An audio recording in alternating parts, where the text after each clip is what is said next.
It has been a fucking day. Hello, everyone. I'm King Mob, and I'm here playing Disco Elysium again. And I seem to have lost track of what episode we're on, so I'm gonna have to go sort that out sometime. But right now, I can't be arsed. Appreciate the drink there, Cat. What happened last time is I discovered who the 8th Hardy Boy is. A woman, as we established previously. And I'm about to go meet some communists. But what's got me run ragged right now is I picked up 2 laptops, used, just so I can have a typing laptop so I can work on creative projects when I'm away from my main machine. And work on audio files and such. And also picked up one for my in-laws. So my father-in-law can run a program on it. And one machine has a locked BIOS that I can't get past. And the other one has a broken trackpad. I tried everything. But I think I just recently figured out a way past it. I tried pulling the CMOS battery on the laptop, resetting the BIOS that way. No luck. I tried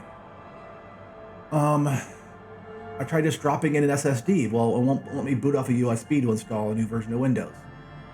I was stuck there. The other one basically worked, but not having a working trackpad is a big pain. It's also got a French keyboard, so that's a bit unfortunate, but considering my father-in-law speaks French, he should be fine.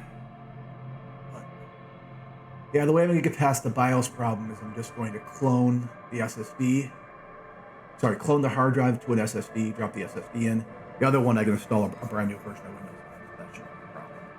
And that'll get me past one of the issues, and then I'll have to pull up the other computer, check the connections on the trackpad, see if they're blown. And if they are, I'll have to go on eBay and order something from China. It'll take like 19 weeks to get here. So that'll be fun.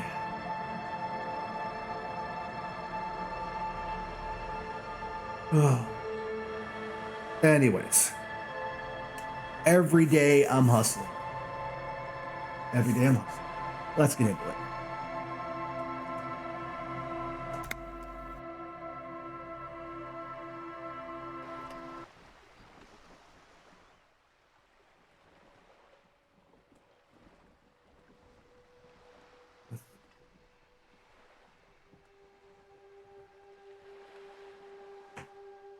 I'm always busy. I have a whole... Kim is sexy as usual. Also, gave the information to Joyce there. We had a nice little conversation. Front Hardy Boys about the drug trade.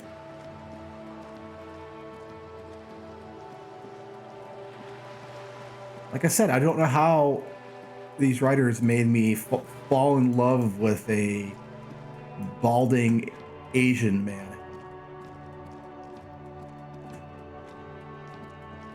It's rather ridiculous.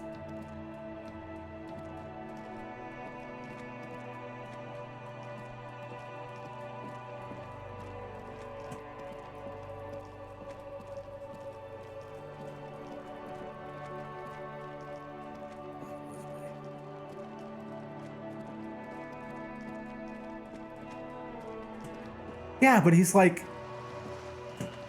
the exact opposite of sex.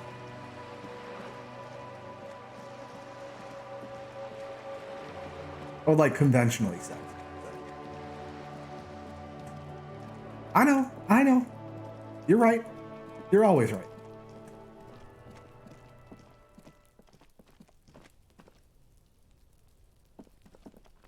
The door has braved the element. The key stops midway in the lock. The tenant's key is in the lock. The lieutenant looks first at the door, then back at... Okay, how do I get up there? Oh, I have to go around.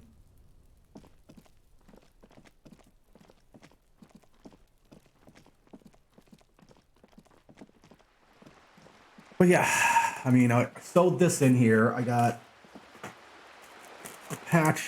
a bunch of patches I need to go sew on my Dogi. I got creative projects.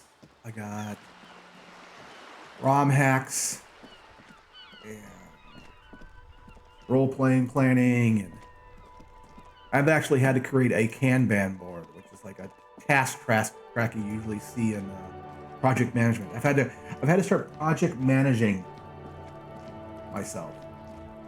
How am I the opposite of you? That's preposterous.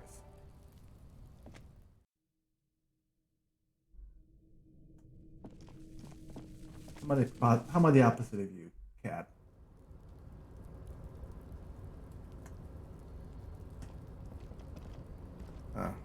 I'm sorry.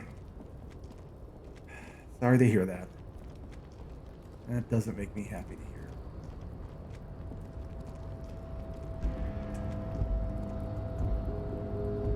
I mean, I can't.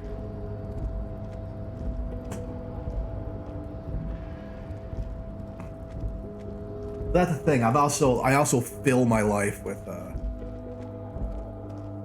tons of things to do. I have rocks in my head.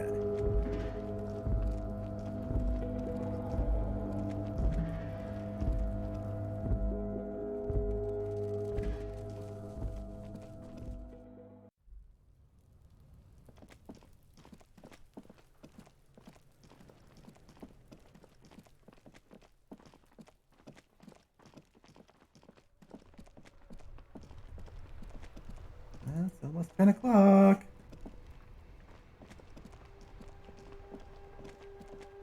Hey, officer, got a minute. What's up? What's up, manana? I saw you poking around in Lady Driver's lorry. She in trouble? Still better than me, I guess. Told you there's plenty of others who'd tell on her. But is she in trouble? No trouble. She's gonna be fine. Oh man, that's like a load off my mind. All that stress was messing up my rhymes. The plan with those rhymes anyway. Oh, you know. Tommy Leham's gonna be a musician. Sprechgesang, but with beats. I've got a lot of free time on the road to hone my craft. The correct grammar is Tommy Lahom. Why Tommy Lahom? Tommy Lam was taken. My real name's Jerry Lafitte. Tommy's way better. I mean, I use Tommy as well. Because people like absolutely cannot pronounce hear my name over the phone. So, instead of giving,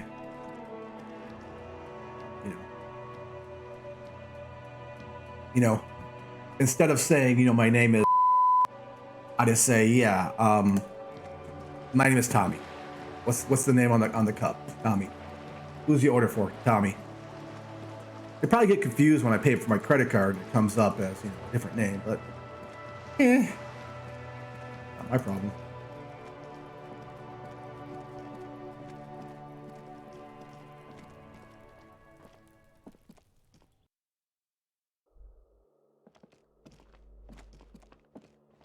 Well, I hope you can find something to take up your time or at least distract you. I know it's all real complicated. I feel bad about that. This door is made of metal.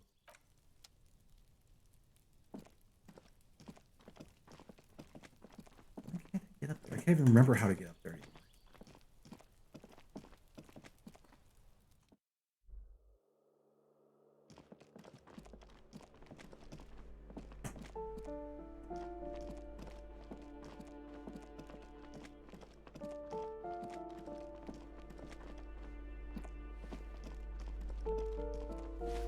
Different balcony. Try that. That game's distracting. That's not. I'm of the opinion that doing stuff's overrated. You know? Tremendously overrated. Just do what interests you.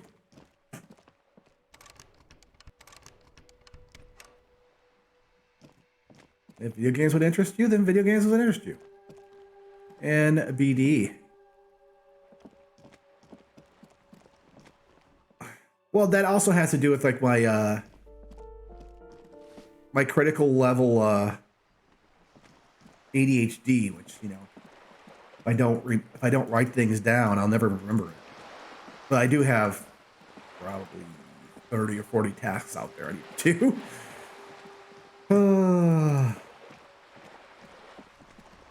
Like, in order to do this drive clone, I either gotta find my SATA USB or go buy one.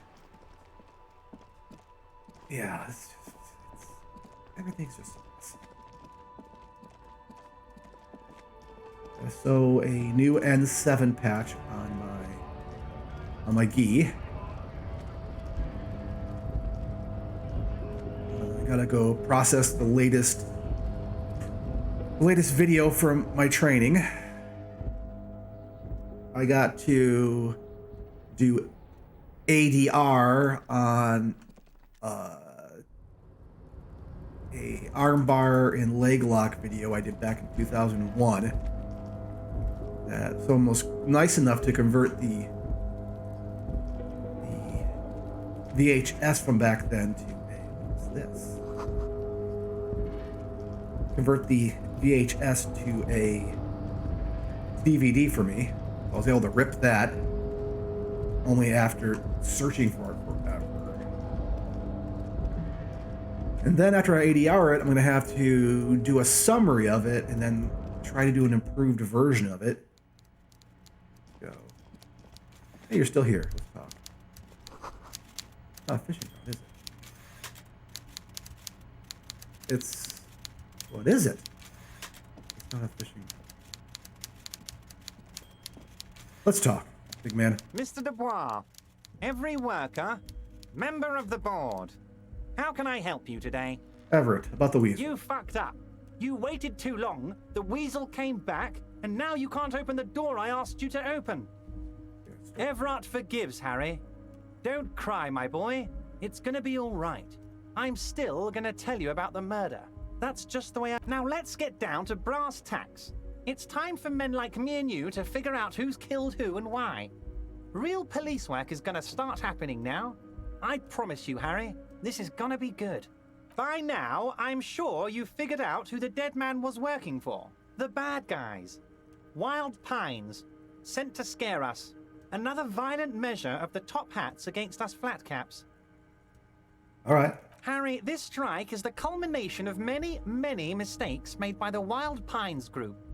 They tried to shut the strike down by sending in armed mercenaries. You mean our victim? A security contractor? Can you imagine that? Workers standing in peaceful protest, united in the spirit of fellowship, and they send hired killers to mow us down with machine gun fire? He performs a motion as if spraying bullets from a machine gun. I'm talking beasts. Hardened killers from proxy wars in Yisut, Semenine, Saramaritsa, you name it, they've done it. Raping, killing, burning villages, killing little children for the Senorita Pineapple Company, Harry. Those Senorita Pineapple people are scary motherfuckers. Decimating your state if you don't give them your pineapple. That happened in real life, too. Look up the Banana Wars. Everything they did there, they brought over here. They want to turn Revachol into a third world slum. Honestly, the only thing they didn't do is kill the village elephant. Go on. Now, I haven't personally witnessed the brutalities out there. I have the luxury of staying in my container, you see. If I need to go somewhere, they just move my container. They move your Yes, I'm an old man, Harry. My legs aren't what they used to be. They lift my office with that big crane. It's actually very fun. You should try it. But enough about me and my fun container. The killers the company hired, I think there were 3 of them, all hardened commando types. One of them got downright suicidal, getting drunk, violent, a little rapey. Even their own negotiator couldn't control him. That's your boy, the one who likes hanging out and trees. By negotiator, you mean Joyce? Harry, what you need to realize is, we dock workers are not pushovers. We got grit, Harry. This whole neighborhood does. Push us hard enough and we push back. Yes, he does want to go for a when crate we ride. do, we push to kill. Uh-huh. An entire neighborhood of killers. No, that's not true. Who exactly did the push? There's a militant wing inside the Union. A group of people whose duties don't involve manual labor, but peacekeeping in the neighborhood. Yeah. Making sure everything runs smoothly. That sounds a bit like organized It crime. is. They're like you guys. Idealistic people who want to make sure bad things don't happen. And if they already have, well, punishment must follow. Again, that sounds like organized crime. So these idealists killed our victim? One day Titus Hardy, leader of this peacekeeping faction, comes up to me and says, No. Boss, socialist democratic fervor drove us to take it upon ourselves to kill this beast that was burdening the land. No. He probably worded it differently, but that was the idea. Sure sounded to me like they killed him. I gave them 2 weeks paid leave and told them to lay low to avoid retaliation. No. Aren't you worried we might arrest them for this? Oh, I'm not at all worried about that. These are not the kind of men who get arrested. They're Martinez boys, tough and gritty. I'd like to see the man who takes them in. Besides, I sent my lawyer girl to look after them. Yeah, your loyal girl hates it. He places a lot of faith in that lawyer girl. Perhaps this is a tactical error. Anyway,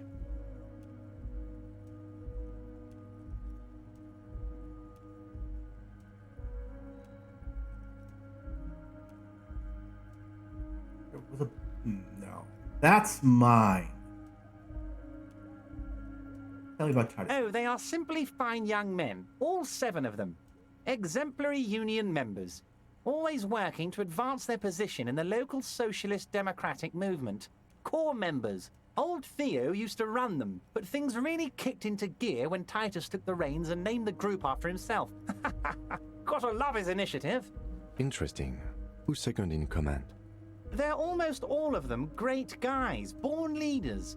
Whatever happened, Uh-huh. I'm sure they only had the best interests of Martinez and Revachol in mind. Work with them. Hell, interview them. But don't fight them. They really are just like you.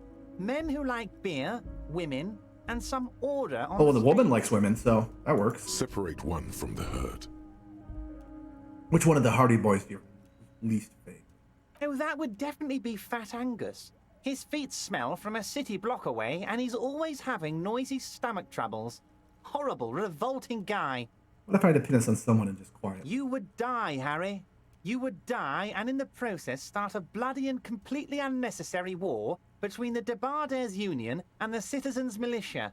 Angus, his ever-growling stomach, and his smelly feet are all part of the Union. You have as much right to arrest him as I have to arrest your partner here. What's Actually, less, because this is my hometown, my territory, and my backyard. You are a guest here, Harry. Yep. Please remember that. Oh, Harry. This is getting real grim, and there's no need for that. We are friends. Was it a good talk? I'm not sure we made much headway here. I was hoping we'd bust the case wide open. Heck, I even wanted to tell you what I really want to achieve with the strike. I don't know what happened, Harry. I wanted you to feel like Mr. Martinez. And of course, I also wanted you to find your gun. But it's like I can't completely trust you. Yet. Yeah. Yes, Harry. It's like I can't fully trust you if you're not a man of the left. I want to, but I just can't. A man of the left. So you have to be a social democrat. No. What is that supposed to mean? I'm more left than you are. You're saying it, but I don't believe you. You know how it is, company snitches, agent provocateurs everywhere. I'm barricaded in this fortress of mine, and I need to get a message out. Will you help me? And what would this entail? Once again, I require nothing unethical or illegal of you. You just need to get 2 little signatures on this piece of paper, and then mail it to my accountant in La Delta. Fine. You bring joy to my... You need to get signatures from Isabel Sadie sorry. and Lillian Carter. The cul-de-sac is right past the pawn shop and across the canal.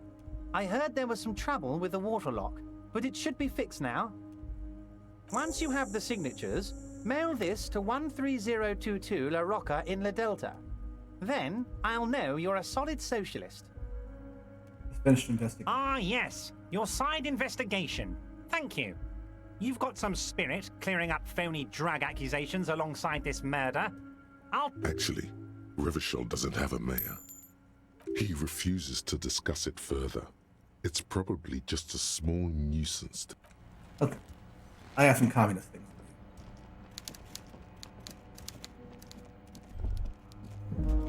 I mean, who doesn't want to go on a crane ride?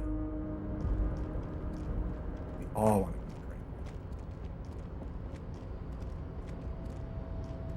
ride. Yeah, I'm feeling really bad for not unlocking that door, because I'm pretty sure I know whose door that is. That's the crypto fascist. I haven't tried to get back.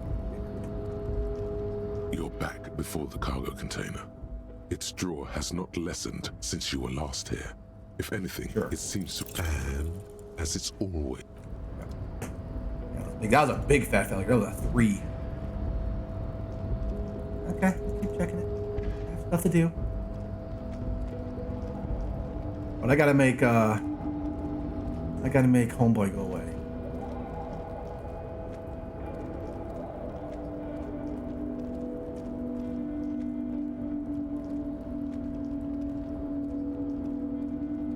I am super angry right now. Could have sicked the union on that crypto fascist. Wonder what you call a person who's a fascist but too stupid to know it.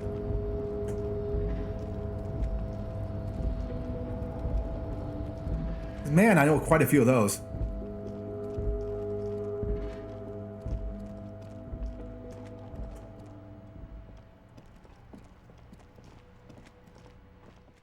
Come on.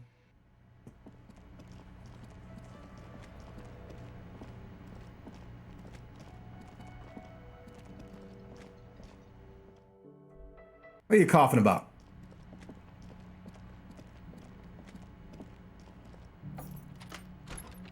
See you in the morning. Okay. Take off. You hoser. Ah. Now go on. You can talk. You can say things.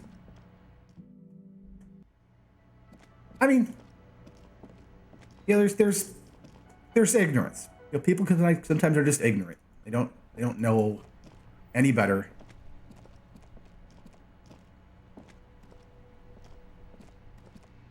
You know, it's not really their fault.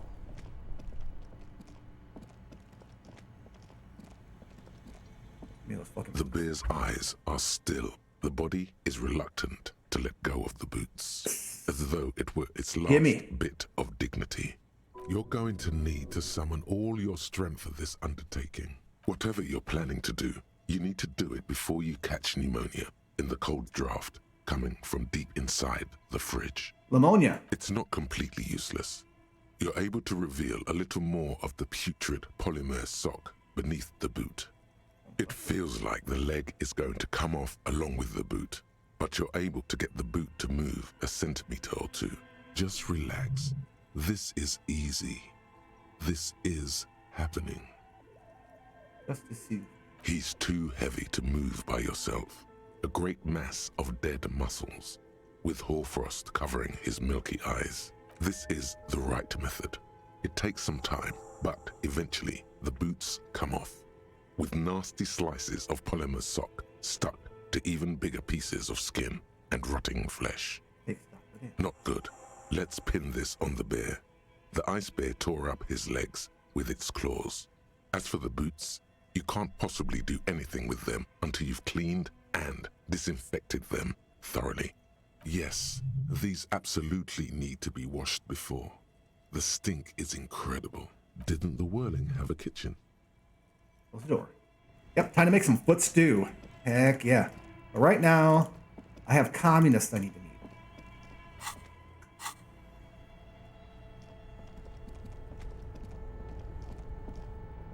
Of course, I don't know where I'm supposed to be going. But where is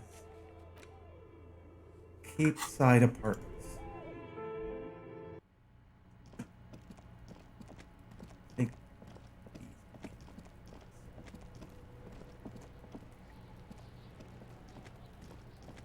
Anyways, so yeah, I have so much stuff. I got to take care of this giant mess back here. Gotta hook all my synths up. And my guitar pedals and my noisemakers. I gotta take apart the kitty cat piano. And install a microphone in it.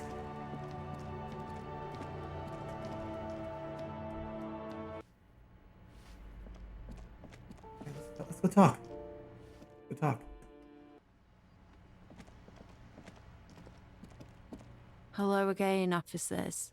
Have you come to admire my mural? Okay. I'm trying to figure out where I'm supposed to be going. Ah, it's right here. As you approach the metal grill, you can hear several voices having what appears to be an animated discussion.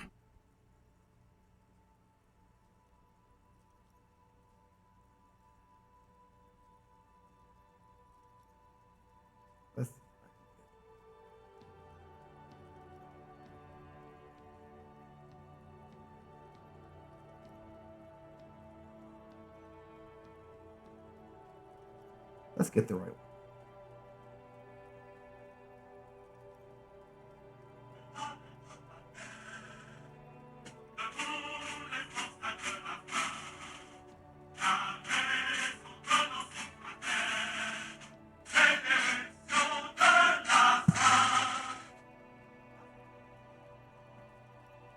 This must be it.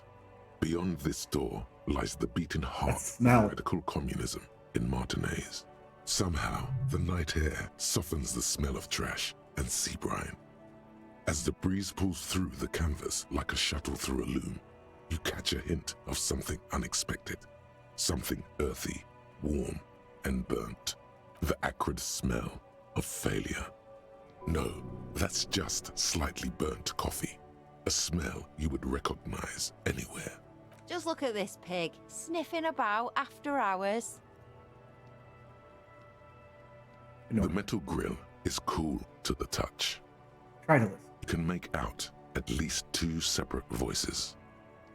Two voices, both male, approximately early 20s. Careful with those now. I have it. It's going to work. I can feel it. Bang The on clang of metal reverberates all along the scaffolding. The voices coming from the other side fall silent. A pair of frightened hares cowering in some dark crevice of their burrow. Who's there? Is that you, Maurice? That's right. I'm Talk. crawling back already. Get out of here, traitor. Actually, I'm not Maurice. I'm trying to get organized. Can you help me? For a moment, silence. What's the passphrase?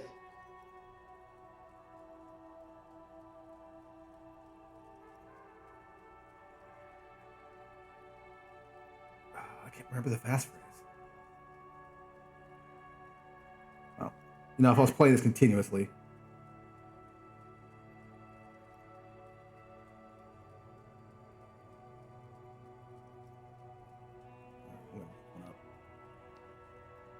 It's unfair that. There it is. There's no response. You begin to wonder whether they've slipped out some back Remember way. the Brenna and the Abadanese. Alright. The key's taped to the back of the door frame. Just make sure you put it back when you're done, or we'll all be locked out. And do watch the concrete. It just kind of falls away. in places. Have fun at your underground meeting, pig. Hope it's a blast. No, I'm pretty sure I did hear The it. two young men are either oblivious to or ignoring your entrance.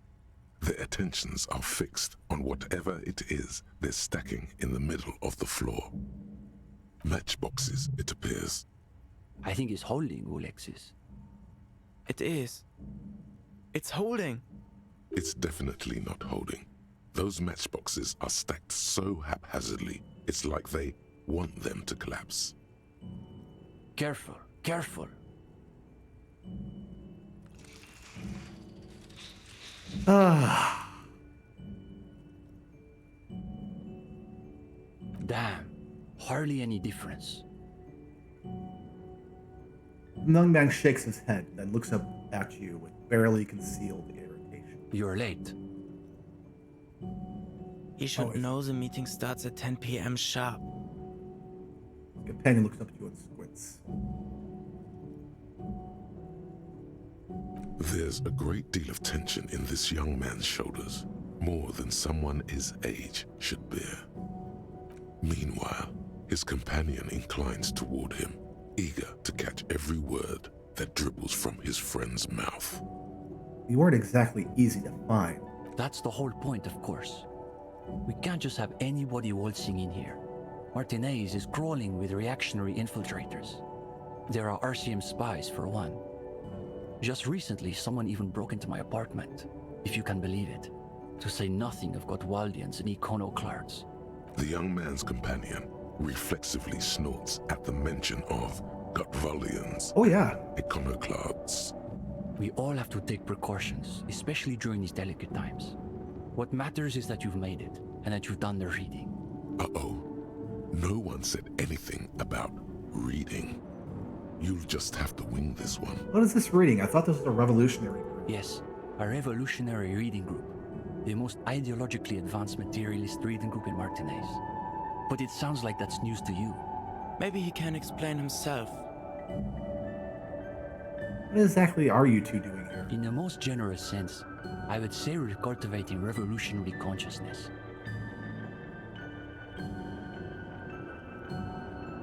Yes, that's probably the best way to describe it. But more specifically, we are running a reading group. The most rigorous and theoretically advanced materialist reading group in Martinez.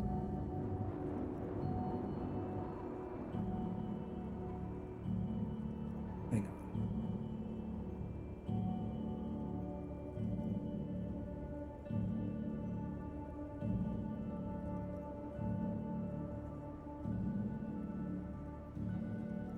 Dialectical materialism.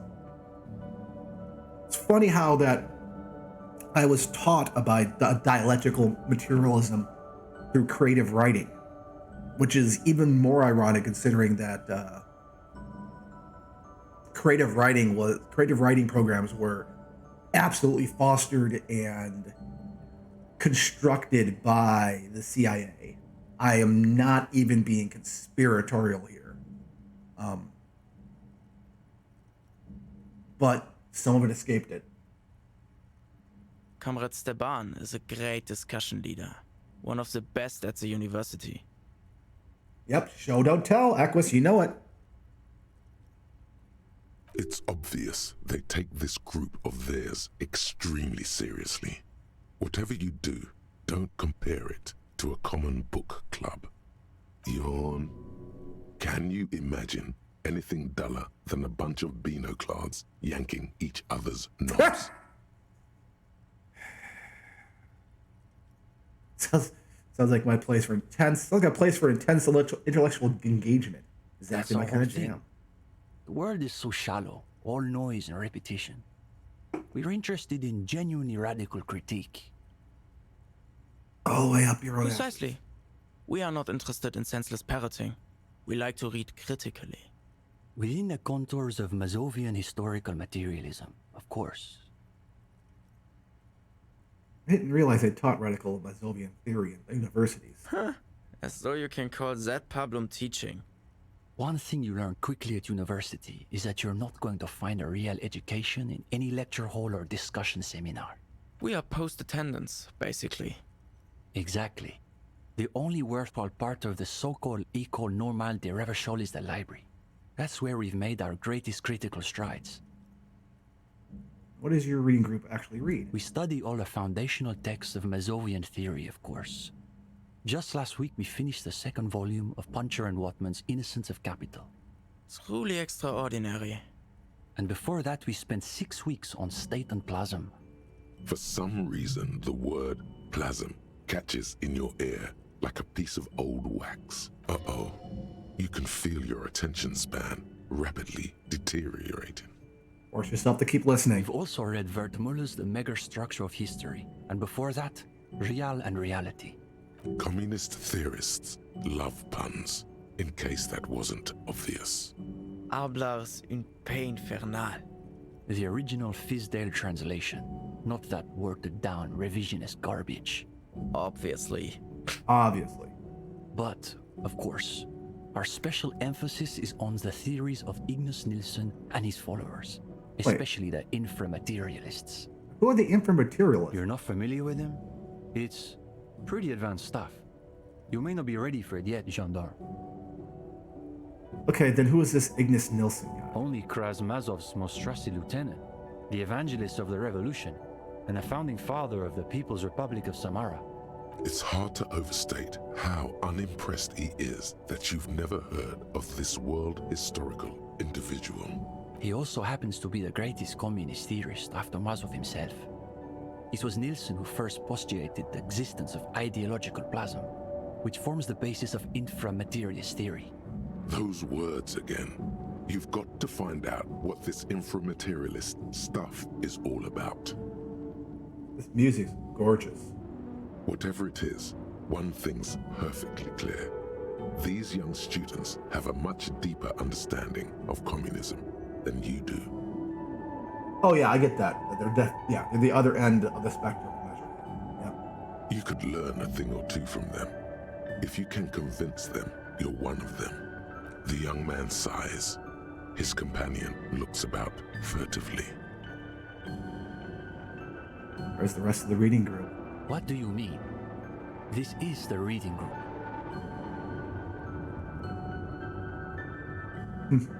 Couldn't the group have more people in it? We're in something of a rebuilding phase. Some of our former comrades didn't have the ideological fortitude our work demands. Okay, what happened? Intellectual attrition is maybe the best way to describe it. Felix said he couldn't keep up with the reading on top of his classwork. And Susanna wanted to read text other than Mazovian theory. Like novels, if you can believe it. Imagine the audacity of wanting to read a novel in a reading group. Maybe you haven't found the right group yet. We've tried recruiting new members, but unfortunately the current intellectual climate is pretty hostile to inframaterialist thought. These days, if you're on the left, the ascendant schools are the Gottwaldians and their iconoclasts. Because the communards failed, just like communism failed, and we ended up with neoliberalism. Don't forget about Maurice and the turnips. Right. Then there was the whole turnip debacle. How about Cindy? Is she part of the group? Cindy is... how to describe her role? Something of an ideological auxiliary, perhaps. Yes. That's exactly how I would put it.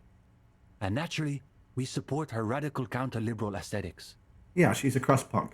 But she refuses to submit an essay, so we can't call her a member of the group per se. That doesn't stop her from using the room for studio space, of course.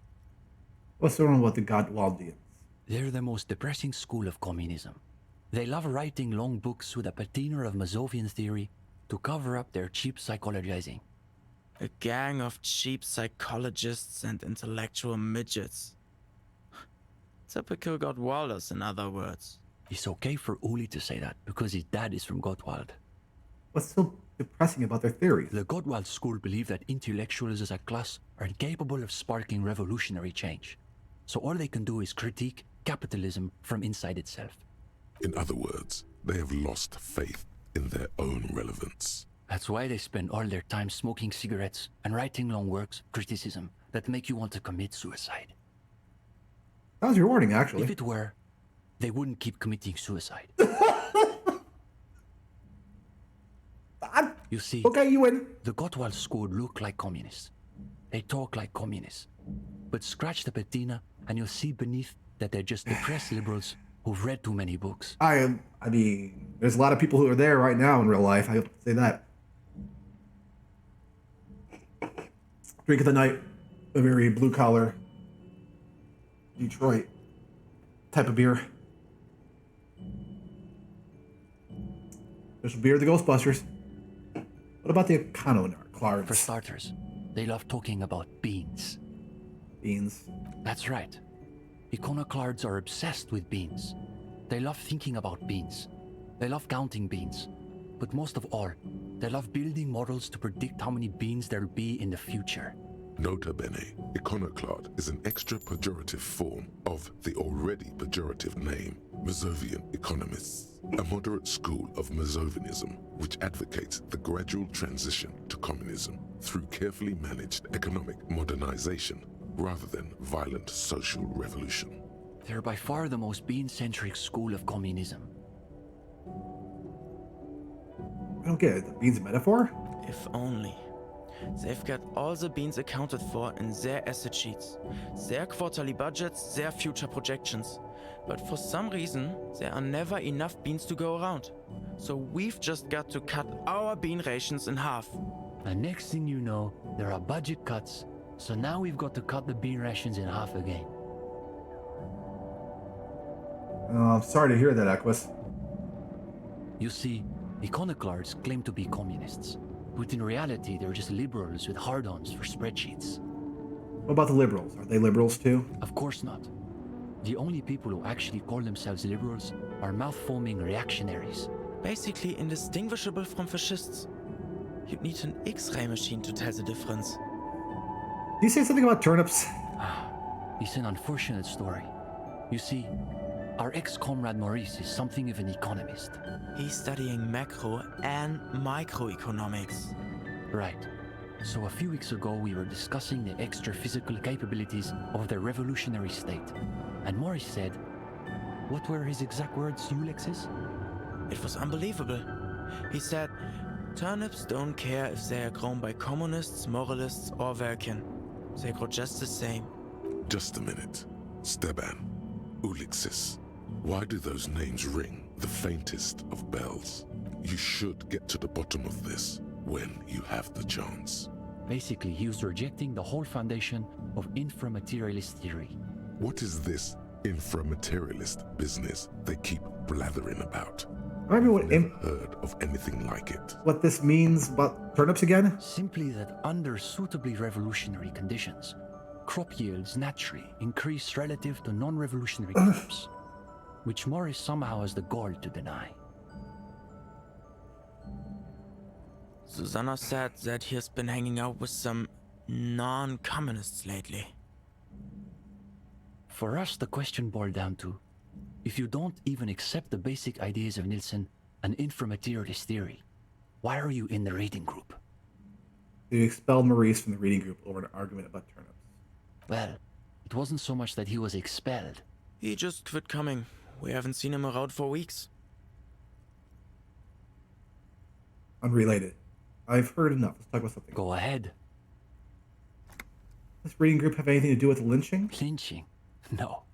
We're not an operational cell. We think of ourselves as more of an intellectual vanguard.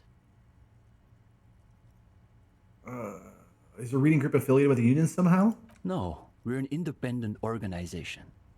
We acknowledge and respect the union's efforts, but our interests are more theoretical than Mr. Clare's. Okay, what's your group's stance on the lynching? Our stance? What? Does he want to know if the SRV has established a party line on the lynchings in Martinez? You young men look at each other. Though historically speaking, the SRV has supported direct action against right-wing paramilitary squads, especially when they are doing the Indo-tribes' dirty work. Good point.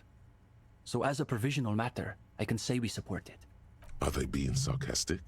You feel like you're caught in some elaborate joke labyrinth, but it's impossible to see your way through. Are there any operational communists in Mark? No, unfortunately, the communards were hunted down and killed nearly to a man. All that's left of them are bones and old rifles. Well, that's too bad. It's a world historical nightmare. one from which we've yet to awaken. A moment of silence. They're waiting for you to speak. I know you two from somewhere? I don't think so. Unless you've been hanging around the Culture Studies faculty at the École Normale de Revachol. Perhaps he subscribes to La Fumée. Jean Lafayette. Wait, you guys wrote this? You've read our article. The first time since you've seen the young man, words seem to desert him. That I did not expect. His companion is blushing now, a sheepish grin on his face. Well, don't keep us on tenterhooks. What did you think of the essay? It was a good article, but you should keep developing your ideas. Well, of course, that's just an initial foray into the subject. We're hoping to return to it for a more substantial treatment next term. In any case, I'm glad our piece found its audience. That's always the hope with these things, you know. What are you two doing with those matchboxes right now? The young man frowns at the little pile of boxes on the floor. Nothing, just messing around until the meeting started. They're watching those matchboxes awfully intently for two guys who are just messing around. It's almost as though they were trying to create the most unstable structure they could with predictable results. The reading group accepting new members? We typically only accept new members once per semester. There's this whole process with essays and presentations on assigned topics. The young man turns to his companion. But given that we have some extra seating at the moment, I guess we could be convinced to expedite an application or two. Stefan, you can't be serious. For gendarme? I am serious. As materialists, we've got to adapt to conditions as they are. Besides, he'll still need to pass the interview portion of the entrance process. He turns back. Assuming he's even still interested, that is. Somewhat bookish tone. Enough for tonight. Will you still be here if I have more questions? Sure. We're here most every night. Maybe we'll catch you again. Sleep well, gendarme. Apricot chewing gum scented one. Finally. August 2nd, early late summer. You're getting off the streetcar in Le Jardin, east of the river. Her father and mother are middle class. The nylon of her little jacket rustles next to you in the dark like autumn leaves. Her heels click on the pavement. You're walking up to the gate in front of her parents' house. She takes out her chewing gum and you kiss her. A feeling like electricity flows through your whole body. Immediately, you know that you've entered a completely different world. Betrayal lingers. +2 perception. Oh my god. Ooh. That is some stuff.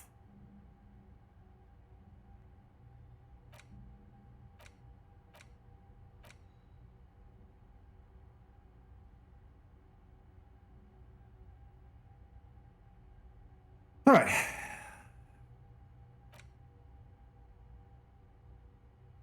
Let's swallow it.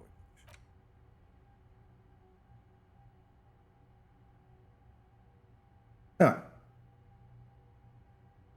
All endurance white checks, owning camp for endurance words. Let's forget that. Oh, I don't think I got any points though. Or I do. Do I have any points? Skill point. I can forget the volumetric shit compression.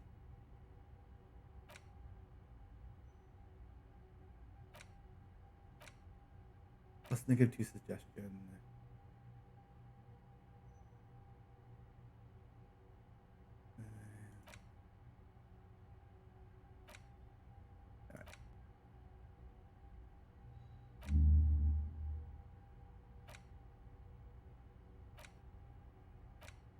Wasteland of reality. Okay. Internalize that. Okay. Coffee. Poster reads, under cobblestones. What is this? Reflective construction.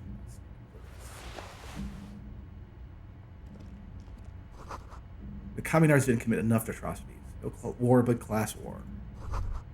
Rickety easel surrounded by pots of gouache. Cindy's, no doubt. I'm trying to think about the cracks spidering out across the floor. No, I will not. So, The gendarme returns. I gotta do a What do you need? Guessing all this art stuff belongs to Cindy. Ah, yeah, it's hers. She just sort of moved it all in a few months ago. Because she knew you wouldn't stop her. She said if she's going to make truly radical art, she needs a suitably radical workspace. And I don't think she could afford rent at an actual studio. You like her art? Oh, sure. It's definitely interesting, I would say. Interesting. Isn't that just Beano Claude for I don't have a real opinion? Wait, I thought interesting was what people said when they don't have anything that real to add. His companion's eyes widen with interest. He has a cold smile. If this is what the Union man meant by theory combat, you've just scored a decisive blow. Come on. It's not that I don't have anything to say about Cindy's art. It's more that I'm still working out the details. It's a complex question. You've got to take your time with it. Put you in the corner you're trying to circle out. I guess you could call her latest stuff a sort of counter-bourgeoisie calligraphy. She's got a real taste for radical slogans. It's too bad she hasn't developed the theoretical foundation to do truly radical work. I think she'll get there, though. She's still looking for a subject equal to her ambitions. Now I'm wondering, what's the deal with this place? The deal? At a fundamental level, I guess you could call it the shattered bones of a dream crushed by capital. My family. That's really good, Steban. You should save that for an essay.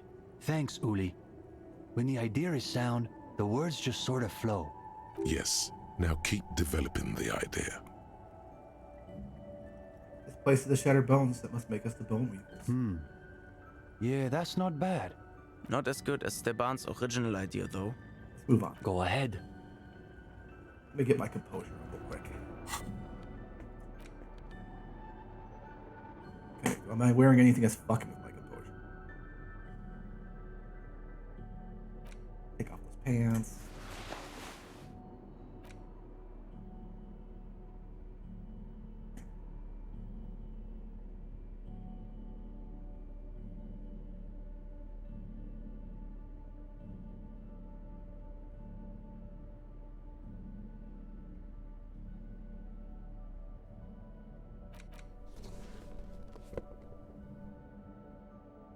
Come on.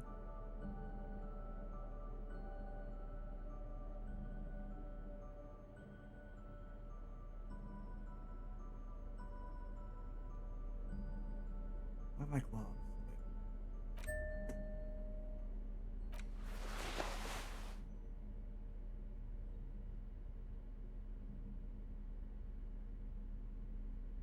Okay. Black jeans. There we go. Let's do it. The gendarme returns. What do you need? Take a deep breath. You've done some reading these past few days, but you also know there's more to life than what you find in books. Now, chin up. You've got this. This is the group I'm looking for. When do we start? Oh, you want to start now? Sure, we can manage that. You've caught him off balance. The momentum is already in your favor. Go ahead and take a seat.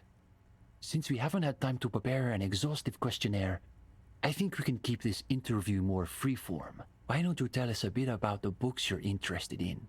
And we'll just see where the conversation goes. For me, it's about finding the right thing for the right moment. We prefer difficult books. Books that might destroy you if you don't destroy them first. That's enough, Uli. It's the gendarme's opinions we are interested in. But to Comrade Ulix's point, isn't there value in reading really difficult books? Just for the sheer challenge of it. I tried reading this extremely depressing Gradian novel. Oh, right. 16 days of coldest whatever. What was your take on it? This is a good start.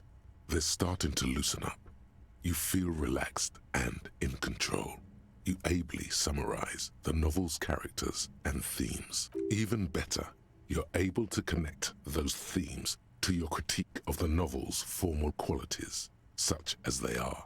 I eventually finished it, however much physical pain it caused. Sounds to me like a typical bourgeois social novel designed to assuage the egos of frustrated housewives and win international awards.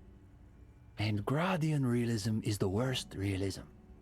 It's nearly as bad as Gottwaldian critical theory. Makes you want to gouge your eyes out.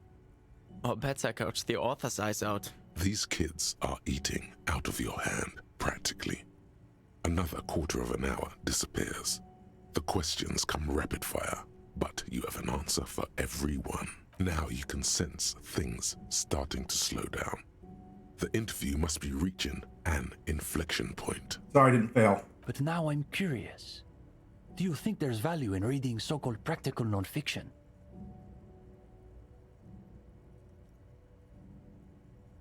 Look, books are fine and all, but I have to be straight with you. No substitute for a real story. Okay, we'll bite. What sort of stories are we talking about? A real-life procedural, complete with gory details. Let's just say the human body starts to take on some weird things when it's got a treat. You've got our attention. Let's see where this goes. Now you're getting somewhere. These boys aren't even bothering to contain their interest. They want to see how you weave the threads of this story together. Okay, but when you say he spoke to you, you mean metaphorically, right? No, I mean literally. Ah, so there is a supernatural angle to this case. No. Another quarter of an hour disappears. The conversation bounces back and forth. Whatever their pretensions, it's clear these two have been craving something real. Now you can sense things starting to slow down. Time to wrap this tale up. And we still don't know what happened to the rest of his armor. It will turn up, I'm sure. In a way, it wants to be found. Perhaps. That's what the story is still. I suppose we'll have to leave it there. But listen, gendarme. We could use someone with your breadth of expertise. With just a little more theoretical background, I think you'll be able to make some real contributions. Yes, I would say he's got serious potential at least. And with that, welcome to the most ideologically advanced materialist reading group in Martinez. Here's your first assignment. It's an overview of inframaterialist theory. A little basic, as you'll see, but one has to start somewhere. Say nothing. Come back when you're done. We'll be here pretty much every night after 10 p.m. Do be sure to take your time with the reading. We'll be eager to hear your thoughts. Okay. I'll go take a bath.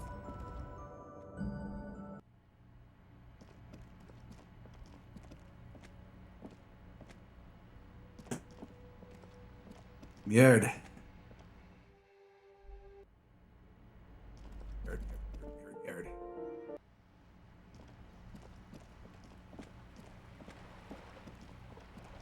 Cabeza. Always forget. What side of the pond am I on? Excellent. Bring that failure in. I'm gonna scrub it at my teeth.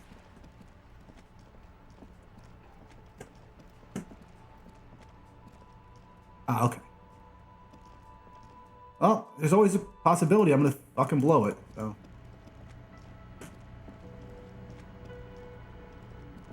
This industrial gas-powered stove has been used to prepare food for many hungry hostel guests. There are several pots and pans on hand. Getting the corpse residue out of these boots is going to require patience, and also a huge pot full of boiling water, soap, and white vinegar. There is a variety of soaps and bleaches in the cabinet to the left of the stove. There is also a bottle of white vinegar in the cabinet next to the fridge. It's bad with those boots. Don't be stingy now. This soap and the bottle of The water. delicious smells of cheap soap and vinegar waft up from the pot. All right now, chef. Light up the stove and boil them. A commercial pot draws your attention. It's very large, gigantic even. It could be used to make enough stew to feed an entire city. Bring it. Also to boil a putrid pair of death boots. To a nice boil. The strong smell of vinegar forces you to step away from the pot. The water slowly comes to a boil. Strips of polymer fabric and human tissue separate from the lining of the boots. They float to the bubbling surface. Wait some The more. boots look cleaner and cleaner. Those bits of human flesh are beginning to look cooked. You can smell it too, just like beef stew. Just a little bit. That's it, chef. The boots are as clean as they're going to get. Steam, dense with the smell of strange meat, disappears into the vent above the stove. Dump it. A pair of real beauties. The boots are shiny, hot, and reek of vinegar. Just perfect. Bastard. Jeff out. Okay, let's see what we got. Hey, I got another point. That means it's time to go put something in our brain pan. I will.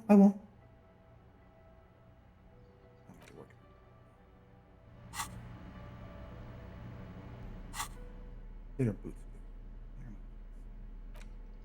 +2 authority. Oh my god.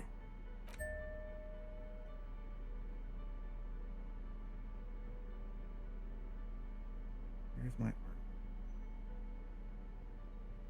Already wearing the armor. Okay. I'm sure Ken won't notice. No, he won't. He's just gonna accept it because that's just what he does. Life is a mess. Okay. Where's my shirt? I want to sell that polo. I hate it.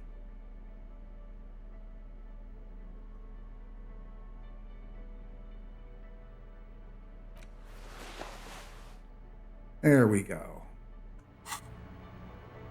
Time for a bath. Ah, I already had the cuirass. I don't have the helmet, and which I think is somewhere nearby. I was already wearing it.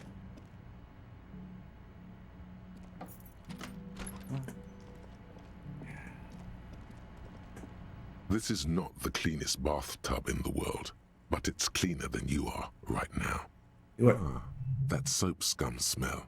It smells like life, at least compared to you. Run yourself. The bathtub slowly fills with water. The water beckons. Dress, close your eyes.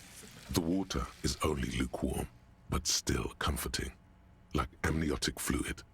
A few beer cans are bobbing up and down along your flanks, like sad duckies. Yes, I did ask him about the beads. Take the beer cans out. Now you are alone with your thoughts in the tub. But it's easier than being alone with your thoughts outside the tub. Imagine. You see the corpse. You can still smell the cadaver on you. It's going to take more than one bath to get rid of that stench. Then, houses along a narrow street. A video rental. Darkness on the planet's curvature. Imagine. You see the corpse. You can still smell the cadaver. Then, houses, your fingers grow pale and are covered with tiny whirls as the water cools. What are you doing? You're not some fat fish in a fucking aquarium. Time to get moving. Get out. The waterline recedes as you stand. You are cold now. Your clothes stick to your still moist skin.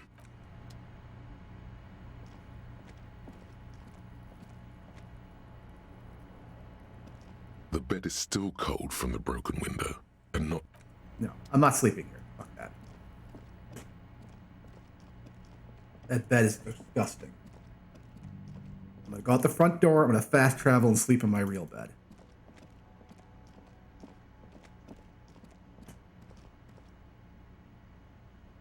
I needed that bath since the first day. God damn it.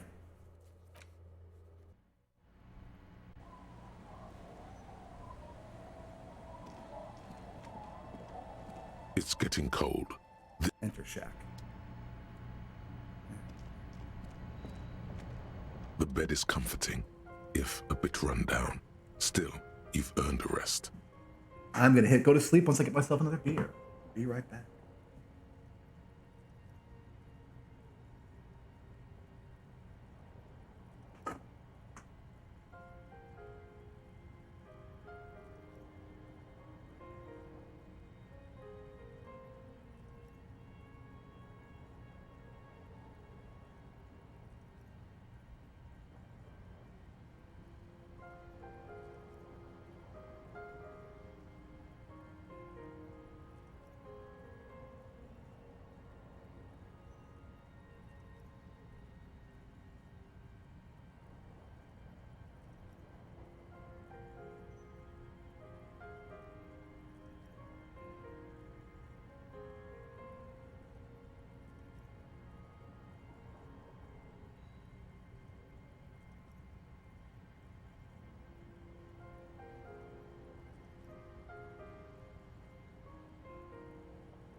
Trappist ale and a cheese biscuit.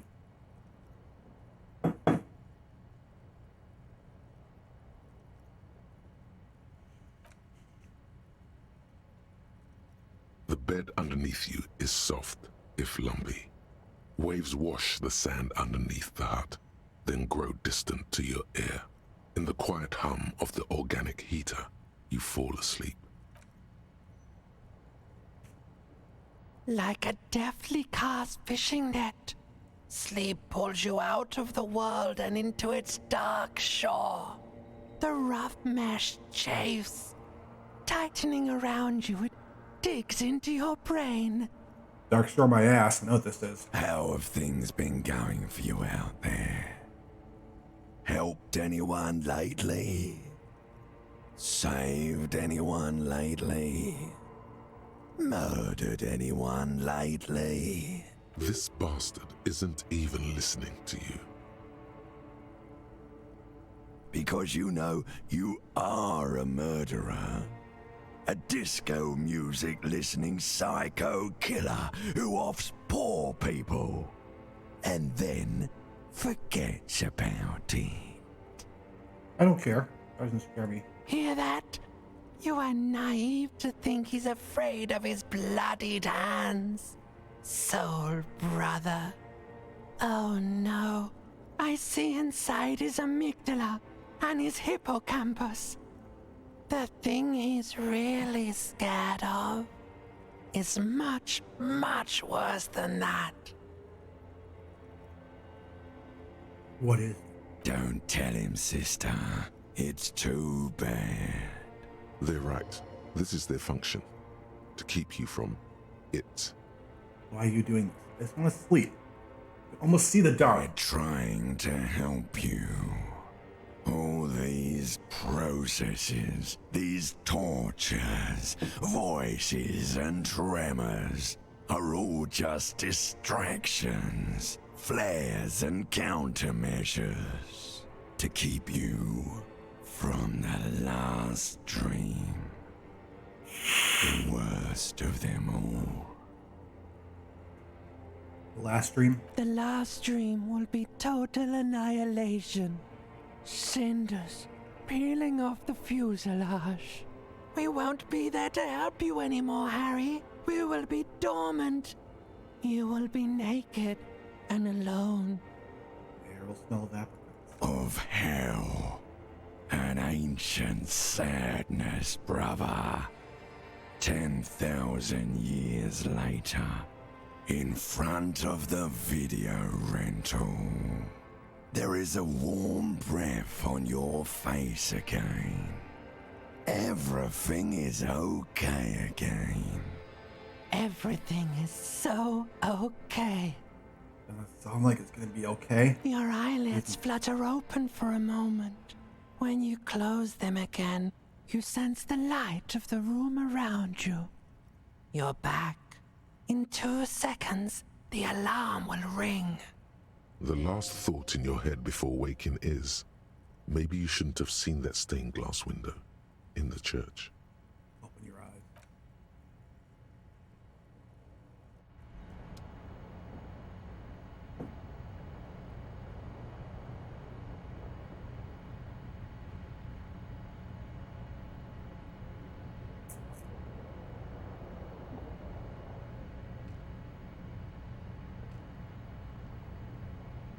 That is a hell of a No thing. mirror hangs on the wall. You see your reflection in it. The expression fixed to your clean-shaven face. You're still not accustomed to it. Leave the mirror.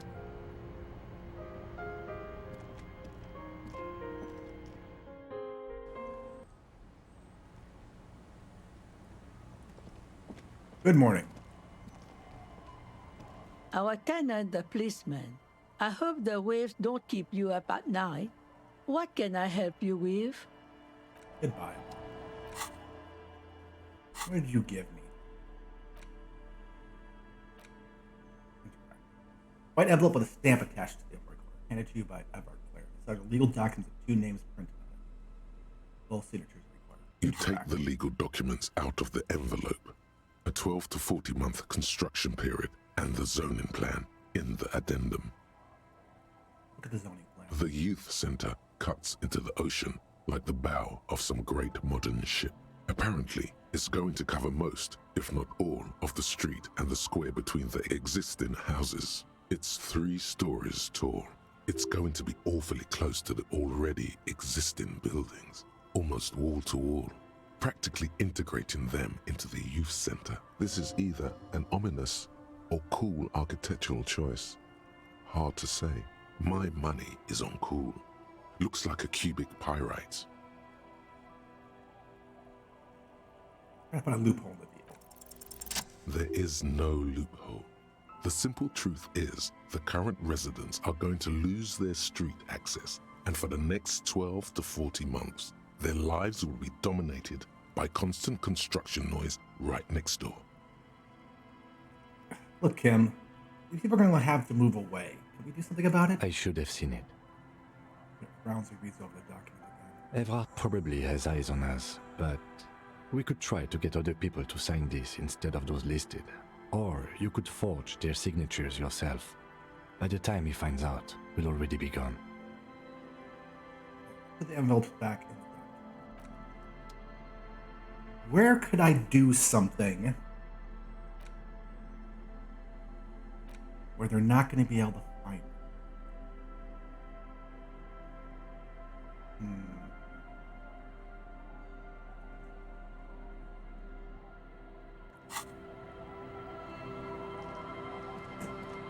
I suppose I can go inside here and try it.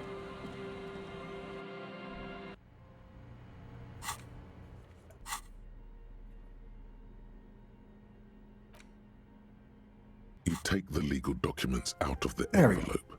A 12 to 40 month construction period and Let's the do this. zoning plan in the addendum. With a confident flourish, you complete your forgery. What do you see on the signature line? 2 names. Indeed, they look distinctly different and very convincing. These might as well be their actual signatures, but they're not, and the document will be nullified if they dispute it.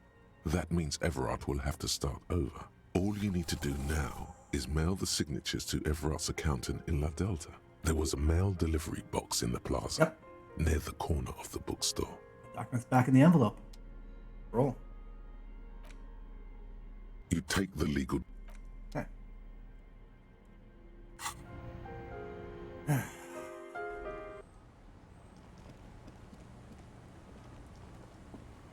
gotta go stand on the porch like this, and then I gotta go to my journal. I gotta go to the map. And travel. Hope everybody's had a good day. Hope everybody's enjoying a drink or an intoxicant of their choice, or at least some good food or some snacks. Because just gotta say, man, everyone. Dented yellow mailbox greets you with its graffito, bullet holes, and an RCM sticker. Spent the day fixing that garbage curry. It's great now. Oh, good work. Knew we get used to this locks for something. Yes, for sending mail. Got the white envelope. You drop the white envelope in the darkness. It lands with a soft thud on what sounds like a couple of letters. About a week's worth of mail as collected in there. They'll empty this very soon. Probably did the right thing. You can't trust that slug Everard. You know he's going to play you somehow. All right, let's go back to Evrard. If we don't mention anything to him, he won't know before it's too late. Okay, let's roll. How'd you fix it? I am interested. How did I get to there again?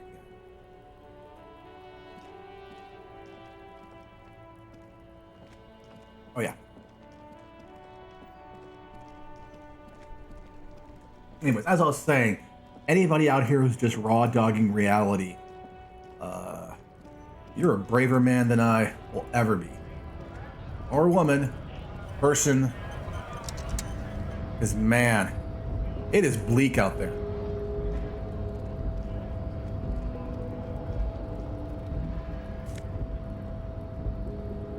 Huh. I smell.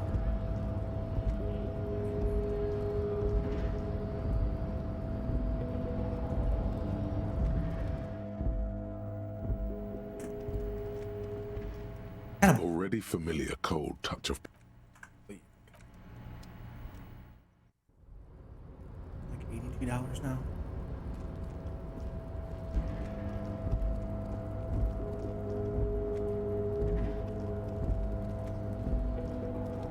Smells a little funky this time, but it's good. It's like Trap 10. Kind of plummy. Very boozy. You're back before the cargo container. Its draw has not lessened since you were last here. If anything, it seems to have grown slightly. No reply. The knock produces a hollow ring of metal. Doesn't sound like there's anything inside the container.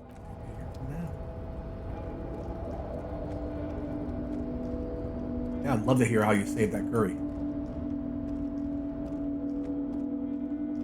Go yell at Everett. Oh. That's the fuck of my life. Look, something's forgotten on the coffee. Huh?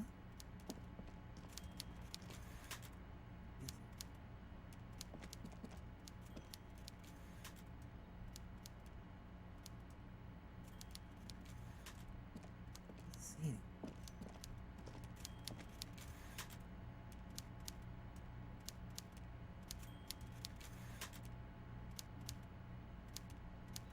My friends do walk me through temperature manipulation. Bring up to a boiling temperature. It was hot all the way through. Heat to low temperature. Burn it. Hit the lid to boil off some liquid. Stir it every 10 minutes. Wow. Oh, so you made another pack. You made another attempt at it.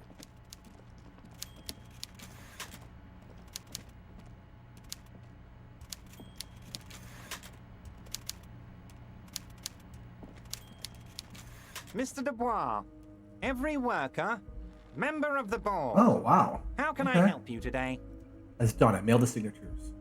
The Golden Boy returns once more. Wonderful. Simply wonderful, Harry. He claps his hands together like a child. Of course. I already knew this. My friend, the mailman, confirms the letter is on its way. You've done a great thing today. You've given the children of Martinez a future and proven to be a true man of the left. I can finally trust you now. Legit saved it. Amazing. You're in my inner circle. You too, Mr. Kitsuragi. We can talk about anything. The strike, the murder, your lost gun, nothing is off the table. See? Forging that signature really paid off. Well done, sire. By guile and deceit, you're in. Can I get my gun now? Harry, I've got to be honest with you. Your gun was found 2 days ago. Withholding this information weighed heavily on me, but it had to be done. Fine, where is it? A woman has it, and let me tell you, Harry, word on the street is she's a character, so watch out. This must be the woman who bought the gun from Roy. The one he described as terrifying. The gun's still with the woman who bought it from Roy. Yes, the same one. I see you've done your research. The pawn shop made the gun easy to track. Crazy stuff, Harry. Selling your gun like that? Wild. Anyway... He smiles and shakes his head in wonderment. The neighbors of this old woman contacted my men because they trust me and the Debarders Union. Apparently, she was waving it around at the entrance to her building. Waving the gun around doesn't sound good. None of this does. Was she waving around at people? As I said, she's a character. I didn't have time for details. It sounds like she's unstable, but don't worry. No one got hurt. Unstable is good, actually. She will be easier to disarm. No, wait. Actually, unstable is pretty bad.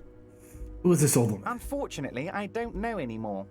You're gonna have to go in blind, Harry. But she's an old lady. How dangerous can she possibly be? Oh, and she calls herself the Pigs. There it is again. The Pigs. Like Roy said, not good at all. I, for one, find it refreshing. Finally, someone calls themselves a pig. Smile flickers in the corner of his mouth. It actually sounds extremely bad, but let's not give him the satisfaction. Let's set up a meeting, please. I already have. Tonight, starting 10 o'clock, near the old fish market on the coast. The one on the boardwalk, a little past the fishing village. Be careful, Harry. I would never set you up for anything dangerous, but you did ask for this. Now, back to the fun stuff. She will be there from 2200 hours till 0200 hours. More fun stuff. Seems like we already have fun stuff to do.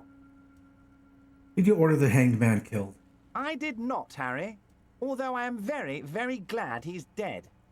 What did you gain from him being dead? Why, a war, of course. And what do you have to gain from a war? Victory, Mr. Kitsuragi. I have victory to gain. We are going to start a war with the Wild Pines group and win before they even realize there is a war. Have you ever heard of what two giant Serenese hornets can do to an entire colony of bees? I have. It's a great story, Harry. Did you also know how the bee colony kills the giant hornet? They swarm and blanket it entirely until it suffers a massive heat stroke and dies. Harry, we outnumber them 1,500 to 1. And that's just Martinez. With all the unions in Revachol, and with public opinion on our side, we can hold off 2 men, or 15 men, or even 50 men. The more they send, the worse it's going to look for them. They made a huge mistake hiring those guys. No one likes foreign mercenaries. The leftists hate them, the fascists hate them, even the moralists think they're in bad taste. Yes, because the moralist, as centrist, can never actually, make a statement. How's this connected to the strike? Harry, there is no strike, only war. Class war. Or, in business terms, a dawn raid. Or wait. Is that when you still pay them something? Because we won't do that. We're not going to give nothing. We're going to take Terminal B away from them. The roads, the gates, the containers, that big crane, even the damn coffee maker. We're going to take all of it for the people, and fuck Wild Pines. The word fuck rings like a gunshot from his mouth. He doesn't swear often. So that's why you haven't let Joyce in? Yes. It's also why I let that midget Gaumont go. He's too nice. I can't put him through this. Plus, he knows how to get in here. That woman can't tell her tits from her arsehole. She has no chance. What? Tits from her arsehole. It's a local saying. Actually, no, it's not. Why are you telling me? Because we're friends, Harry. Besides, it doesn't matter now. You can go tell her if you want. It won't change the course of events. We have a significant head start. It's already happening. How are you going to fund your new independent harbor? Oh, you mean what sort of goods are going to be flowing through? How am I going to replace all the contacts we'll lose once the poo-poo hits the fan? The clients will ditch us. Harry, we've thought of everything. Clients would take a well-known multinational conglomerate over a local mobster any day. Everything? We've been running back channel negotiations with all the major clients. I think the company will be unpleasantly surprised to see how many of them stay loyal to Martinez and to the new competitive contracts we can offer. With renewed zeal sparked by communal ownership, the men will be shipping those containers double time. You'll be surprised to see how fast things go without parasites latching on. There's the one. We'll have our hands free to pursue bold, exotic new revenue streams. That's drugs. Drug trafficking. Drug trafficking? Don't be stupid, Mr. Kitsuragi. There are perfectly legal, 100% ethical chemical factories on the Samaran Isola. You don't need to be colonialist about it. All they do is produce components to keep the pharmaceutical industry running. That's people's health we're talking about. Old grannies, little babes, people with disabilities. That's just the top of the iceberg, though, isn't it? The company thinks transporting these chemicals in bulk looks bad, has bad optics, may be illegal in some countries. The Debarders Union, however, we're all about the large volume column. We're gonna transport the living daylights out of those materials, Harry. So your sick kid can get his Benefed, and your wacky uncle doesn't have to come off Risperazole. Benefed is a children's cold medicine, usually apricot flavored, and risperazole is used to treat severe psychosis. Sudafed and Thorazine. And the kids on the street can get speed and pyrrolidone. I'm an old-fashioned guy, Mr. Kitsuragi. I sometimes grab a beer with the boys, but I have no idea about the things you just mentioned. But if I were to supply ingredients for some sort of rainbow party, I would make sure the Union took a fantastic share. And I'd keep that stuff far away from Martinez. He's basically admitting to it.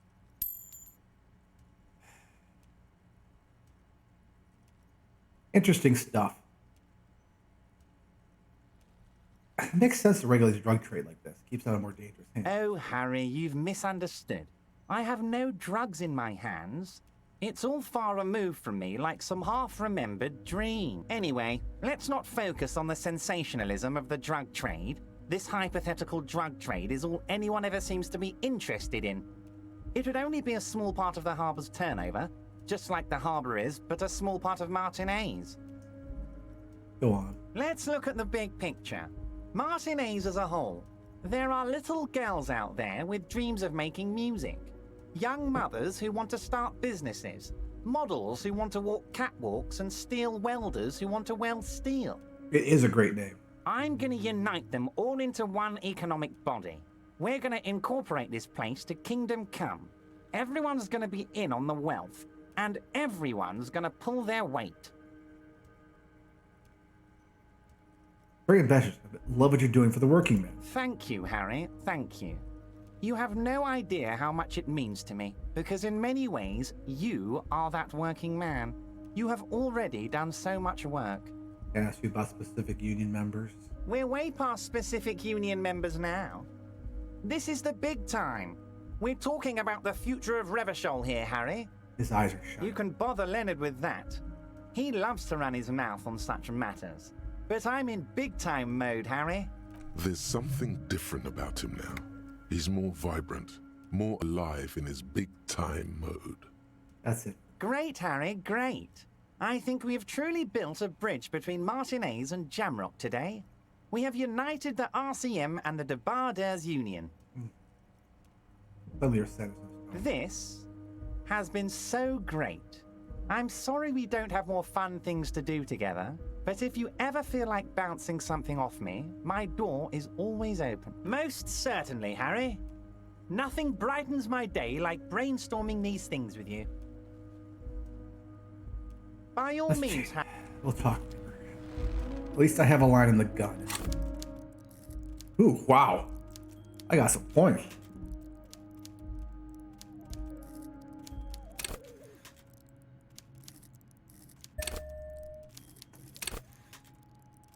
I am the untouchable man. Tell you that much. What did I see? Benefit is a great name. Good. Let's talk. Oh, hey, mister.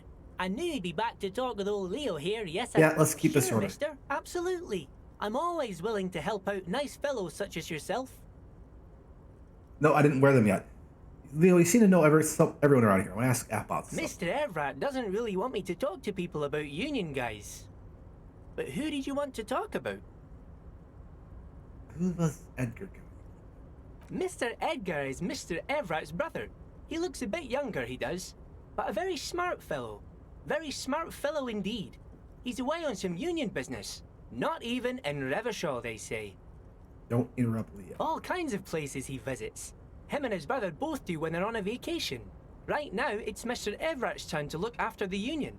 But last year he spent a whole winter in South Africa. Left with the first autumn rains and didn't come back before the trees were green again. Little guy chuckles. South Safri. A lot of bulk chemical manufacturing going on there. A lot of cargo shipments being made, too. The trade must have been lucrative for the trip to be so long. Tell me about... The Night Guard. Ooh, he's a peculiar fellow. He's the strong, silent type, you could say. Looks like a guard booth on the wall. We talk all the time, but I don't really know much about him. He plays petanque with my old human studies teacher, Mr. Martin, down at the plaza. I think he's the only fellow who actually knows old Renee. They lived on the same street their entire lives. Even dated the same girl on and off for as long as I can remember. Strange fellows. Mr. Martin was always real nice to me in school. I remember once. Hold on, Gaston was your human studies teacher? Mr. Martin, yes. don't really remember much about him. I was just a boy back then. Mr. Martin, Gaston also taught history and human studies to the Clear brothers. Tell me about Manana. He's a union man through and through. Good guy. He's very calm, laid back, doesn't do much, talks to Everard sometimes. Doesn't do much, my kind of guy. Honestly, I don't know what he does for us, but it must be important because everybody likes him. Yes, they do. I think that's what he does. He makes everyone feel a little better. Tell me about Measurehead. Whoa, he's really something. He doesn't talk much to me usually, but when he does, I don't really understand most of what he's saying. Actually, I don't think he would like me running my mouth about him like that. Once he said he's a dragon to this mob fellow who came picking a fight with some union men. Heh, I think he really believes Jean-Luc was a dragon because he ran right off. Another time he almost killed another guy, but I shouldn't talk about that. Tell me about... Oh, Titus is a longshoreman through and through. He was born on a boat, they say. His veins are probably filled with salt water, I tell you. Nice, friendly sort, old Titus is. He's probably one of those rare specimens who are born when two drunk seamen stumble on top of each other on the deck amidst a storm so violent it flings whales around. Tell me about Everett. I'd best not. I mean, I could, but I don't think Mr. Everett would like it very much. You better ask him yourself, mister. Anything the ever-present smell on his face was even more. But something else. Sure, mister. What can Leo do for you? I'm off. Thank you. Thank you, Leo. I wasn't able to ask you about the person I really wanted to ask you about, but that's the nature of things.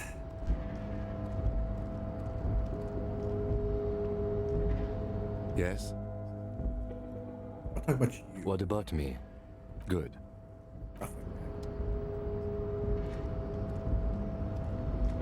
Keep forgetting I completely disabled my caps lock on my keyboard. Best thing I ever did.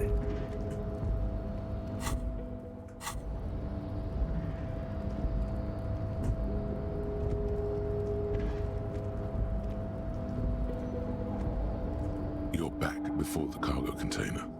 Its draw has not lessened since you were last here. If anything, it's I gotta beat it with the rhetoric. I gotta talk the door open. Be like Muad'Dib. Open!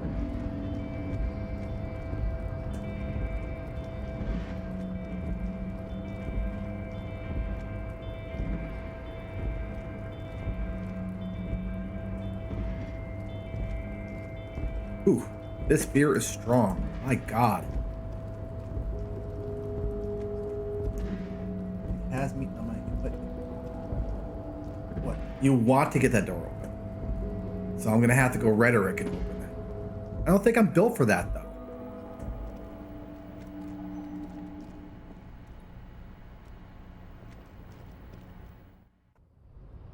What I really want is my gun back. Instead of some crazy lady.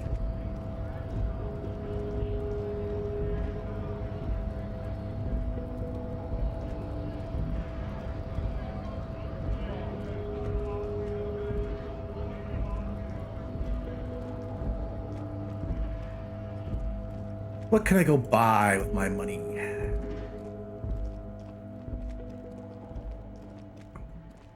what do I have out there? Run to pigs and get your gun back. At the Hardee's about the drug trade. Pick up the dice! Hell yeah!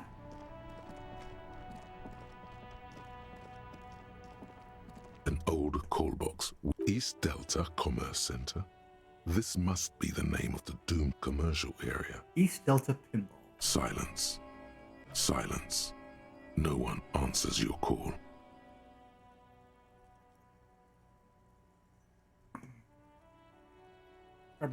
Looks like someone has melted half the plastic off. Silence. Silence. Silence. No one answers. You wait. You ring the doorbell. But nothing happens. Try again. You didn't press it hard enough. 12 name cards. You ring the... Try again. Thank you for calling the 24-hour window company. This is an automated message. Are you experiencing a window-related emergency? I'm gonna call this. During non-business hours, please call 00725 477 651. The streets are mean. That's only half true. The streets are mean, but they're not there for you. Kim, do we have an emergency? No, not a window-related one. 12 name cards on the call box read. All you hear is static. You ring the doorbell. What an ominous name for a hit. You ring. What an ominous name. You hear the same waiting room music, but no one picks up the receipt. This button looks new, but... This button looks new. I wouldn't be surprised if it hasn't been connected yet. Is it the dice maker? Let's give our dice. Give our dice. Give my dice. Dice. What I'm going to do is I'm going to send Kim away about 9 o'clock tonight with the body. In my fucking hands. Fucking see. Fall down the stairs and break my goddamn neck. Should have happened a long time ago. Oh, it's you again. Are you looking for a die? I come to pick up my dice. Very good. That will be 7 real for 1 custom die. Give her the money. Here's the cursed die you ordered. Dice maker opens her desk drawer and hands you a tiny black sphere with 6 phrases. Read the phrase. The phrases read, God is indifferent. Take all. Lose all. 50-50. Nothing happens. And pale. What is this? It's a die. Try rolling it. Cast the curse. You throw the ball on the floor, and it ends with one of the phrases facing upwards. God is indifferent. Good. Now roll again, detective. Roll the dice. It lands on exactly the same result. God is indifferent. It declares again. It's a sphere pretending to be a 6-sided die. Each roll will end with one of the phrases facing up. The die originates in Ilmara, where it was used for cleromancy. Except I've weighted the die. When you try rolling it, you realize that each time it gets you exactly the same result. God is indifferent. This is our curse. It's even worse than she says. God is dead. We live in a forsaken age. Say the end result doesn't matter. In the face of death? No, not really. Don't agree with you. You don't?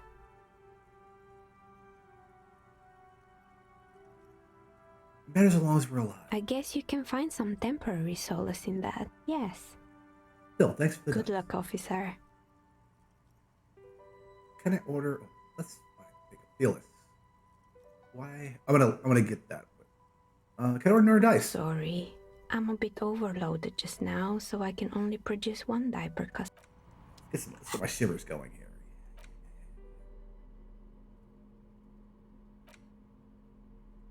What does it do? Opens up some white checks. Okay. Shivers time. Shivers time. That's my life when I'm all shivering. Excuse me. I should sit up straighter. There we go.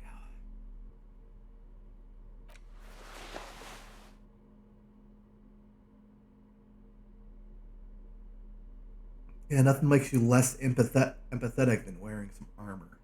Nothing can hurt you. Nothing can hurt you at all.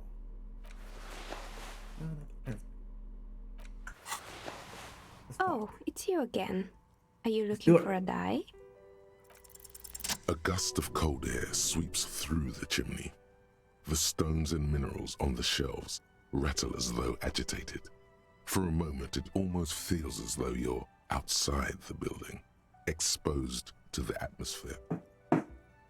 This is still a theory, but hear me out. I think I know why your business hasn't failed. Didn't we already talk about this? Because you're not in the same building as the others. This isn't technically the doomed commercial area. What are you talking about? My address is exactly the same. Rue de Saint-Guilain 10. No, the old coal plant that used to be here was subsumed into the new venture, its ruins swallowed up. Yet it has a different address in the heart of the city. No, this used to be a coal plant. You're in a chimney of another building. This doesn't make any sense.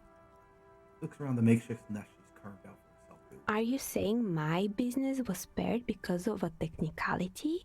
Where is this coming from? It has a different address in the heart of the city. And what? Does it mean that I'm safe from failure? No one's really ever safe. She starts laughing, her fingers trying to rub away the exhaustion from her face. What? Do you know what this is? A lucky charm? Somebody's ward? It's a mourning ring. I made this when my first company failed. It was a small jewelry shop right here in the East Delta Commerce Center, built with the little I inherited from my parents. I drove it into the ground within a year. I didn't have what you would call a viable business plan. Why are you telling me? It wasn't just a jewelry shop either. I always thought that it was just the world that you were supposed to try again and again until you finally succeed. And now you're telling me what? That it was all because I didn't run my little shops and ventures from a dump inside an abandoned chimney? I'm sorry, I don't know what to say. It's entropy. Yeah. Or maybe it's the entire world that's cursed. It's such a precarious place. Nothing ever works out the way you want it. That's why people like role-playing games. You can be whoever you want to be, you can try again. Still, there is something inherently violent even about dice rolls. The inherent violence of dice rolls is coalescing all the possibilities. That's why I love it. Because you're swimming in a realm of possibility until quantum-like you make it resolve. It's like every time you cast a die, something disappears. Some alternative ending or an entirely different world. But anyway, thanks for sharing your theories, officer. Thought gained the precarious world.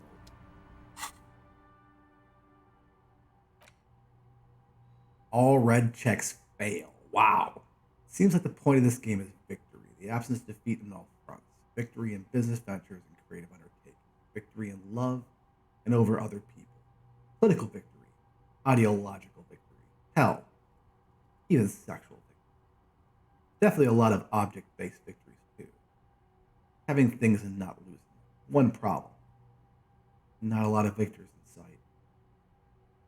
Everyone's mostly losing. Why is that? And how do you not lose?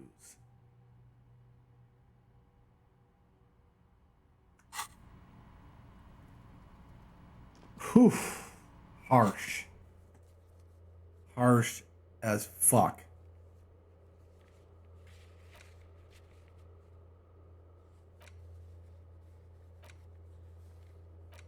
Let's go talk. Let's go talk. And that's the thing. I just want everybody to win. We'll be happy.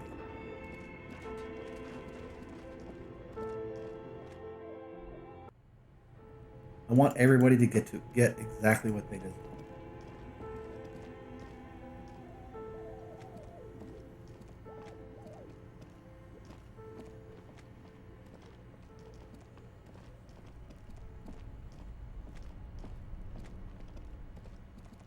I really want that gun back because after finding out there's a trio of trained soldiers and operatives in town. Fuck. Why are you screaming? Okay. Not you. I've got nothing to say to you. Maybe we'll talk later. Looks like the circus left town, but the clowns are still here. We're happy to see you.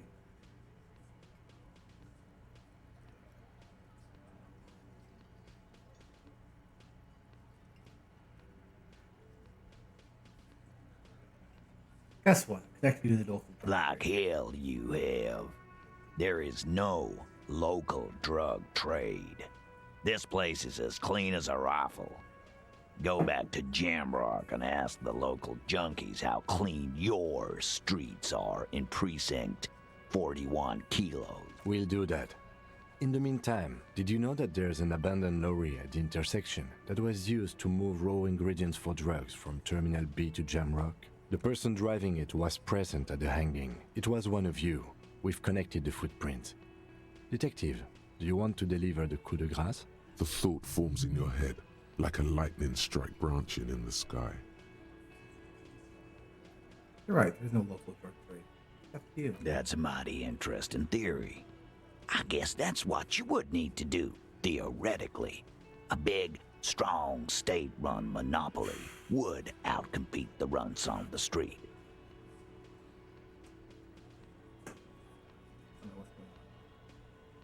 Guess something will give you more authority. Yeah. Yeah, man. Theoretically, that's what you would do. To get rid of the gangs, the dealers, even some of the junkies. You would need good, trustworthy people to take their place, of course. Hardy men to run such a monopoly. For the good of the community, of course. I keep telling yourself that. I know the fact there's still plenty of drugs out there. No, there aren't. Some little shit and his dad are doing speed. Who fucking who? The stuff's probably from Jamrock. Little shit. That's Kuno in the yard. Whatever you've seen is peanuts. Look at the big picture, man. The place is a paradise. And all thanks to Hardy Boys. Theoretically, of course. We're just talking politics here. My answer to your drug accusation is, how dare you? Go fuck yourself. Not quite yet, Mr. Hardy. There were 8 sets of prints on the crime scene. There are only 7 Hardy Boys here. Faith Hardy, the one who's missing. She runs the thing, right? My answer is, fuck off. Mind your own business. There is no 8th Hardy. I run this goddamn scene. And here we go. Back to the usual. Woman's side. I know! Fatty walked on all 4s. He's so fucking fat he left 2 sets of footprints. Old man raises his finger. Despite everything, the little man is quick on his feet. Go fuck your mom, Dennis. That's more like it, boys. You heard him. It was Angus on all 4s. Anything else you need to know? Take off now.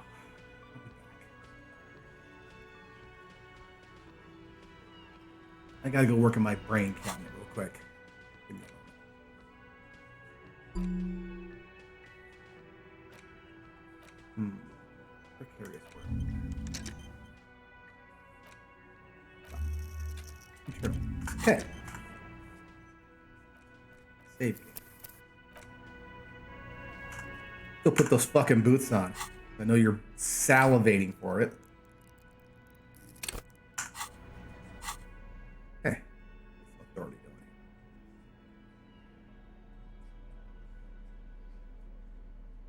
Anything fucking with my authority right now?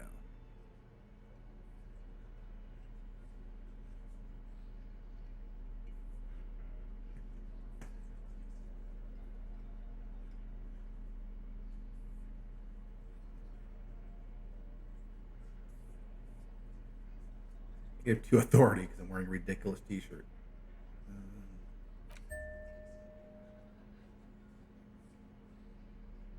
I know it's going to go off.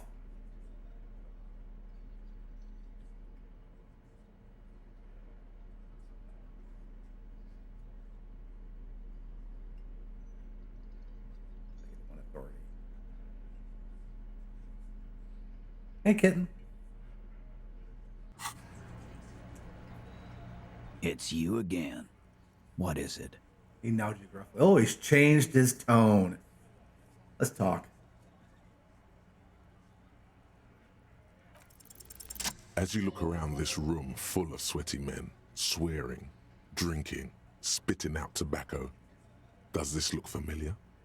Where have I seen this before? We believe the place was called Precinct 41. It was also filled with, almost exclusively, men. Sitting on desks, talking shit, and wasting time. I get it, Titus. You guys really are the authority around here. Huh? You must be. You're like real cops, drinking beer and sitting around with your dicks in your You got a problem with beer now? Not quite there yet. Push on.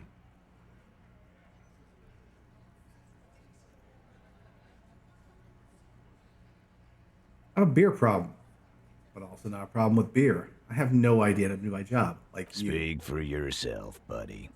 I've been running this outfit for 10 years now. You should have seen Martinez before it started.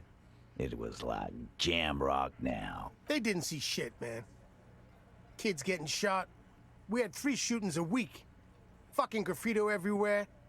You cops haven't shown up since the 30s. Congratulations on the graffiti removal. All I see is you sitting around talking about Monica's titties while there's a rape victim. So what? What do you want from me? We took care of that fuck. Don't let him drink that. One more push. Quick. Not about who did it, it's about the victim. She needs help. Titus? She stops mid-sentence. That's it. You got him. He's going to give it up, but on his terms. You wanna help her, cop? Fine. I'm gonna let you help her, but you treat her with respect. If you don't, if you question her, harass her, a freight train of pain, buddy. What is her name? Ken takes out his notes. Claudia, I'm on due. She's staying here at the Whirling in Rags, a real pretty one. Silvery jumpsuit, blonde. That's I'm on due with an O-U. Had a pretty good French pronunciation. That's Justice Cap. Shit. The girl upstairs? That can't be her. She knows you drank so hard you forgot you were a cop. Orange disco dance? Sure. Why not? You've probably seen her around. Fuck. You inexplicably add cool after the victim's name, with your eyes bulging like some wild beast. Your fingers are fidgeting and sweat starts forming on your brow as Titus looks at you oddly. I don't understand what's so cool here. Nothing. We just have a few more questions. Then we'll be on our way. He gives you a sideways. Calm. Normal. Try to forget this little hiccup.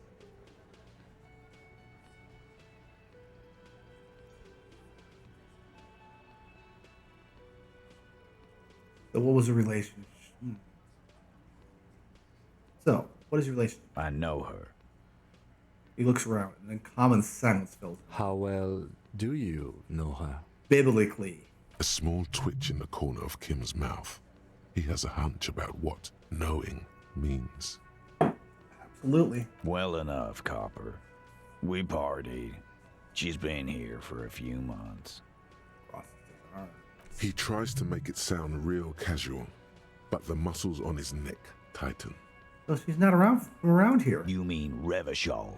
Nah.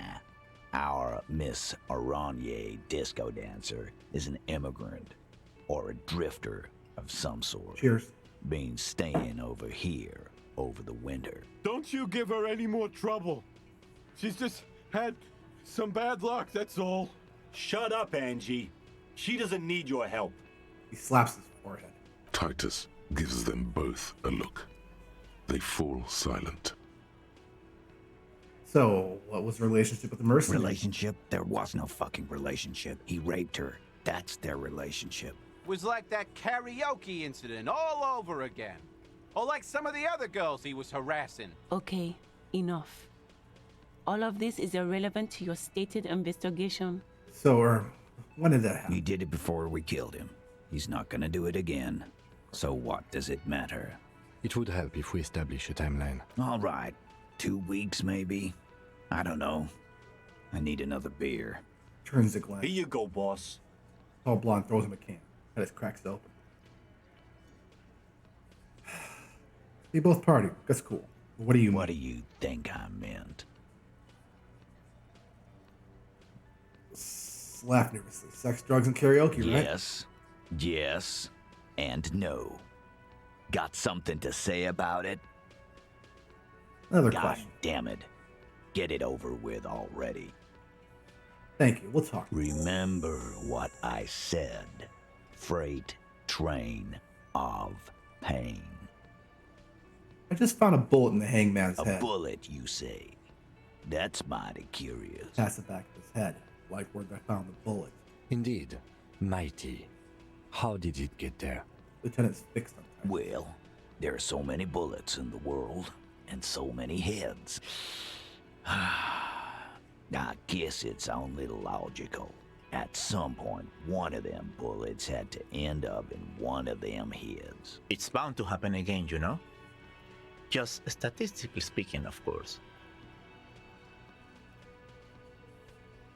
Ask you again, why was this the victim's head? Wow! He's got it in a real evidence bag and all! The little man leans in to inspect the leaden blossom. Why don't you go home and log it into evidence? These men have told you what happened. I think the hanging was a cover-up for the shooting. You know what I think? I think he was shot in the head as a kid, and his brain grew around the bullet. That was actually funny. Around the bullet, man. That's a good one. He pinches the root of the nose. Don't worry, we'll figure this out. Never been worried in my life, lawman. Oh, you were worried a moment ago. It's like you blew it wide open, but there's a little crack in there somewhere. I'm gonna take off. You take off.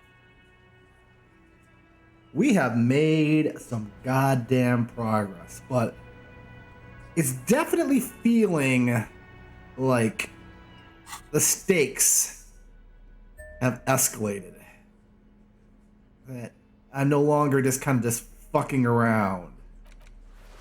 And I don't like that. Don't like that at all. Yeah, it feels like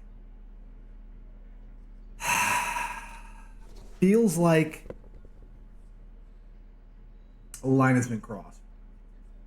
But things are starting to culminate now. And I'm just trying to have a good time with my boyfriend. Jesus Christ. I don't even really care about this goddamn murder. I'm just here to hang out with Kim. But, you know, it's how it goes. Always. It feels like police work. It feels like fantasy police work. Because as we all know, the police really don't do anything. Ask anybody about when they've had a car stolen or had a break-in. Ask them about how much the police helped them. I'll tell you. Or God help you if you were assaulted, sexually assaulted. Ask someone you know who's had that happen to them about how much the police helped you. But this is a fantasy world. In this fantasy world, with Harry and Kim, we can pretend that police actually helped.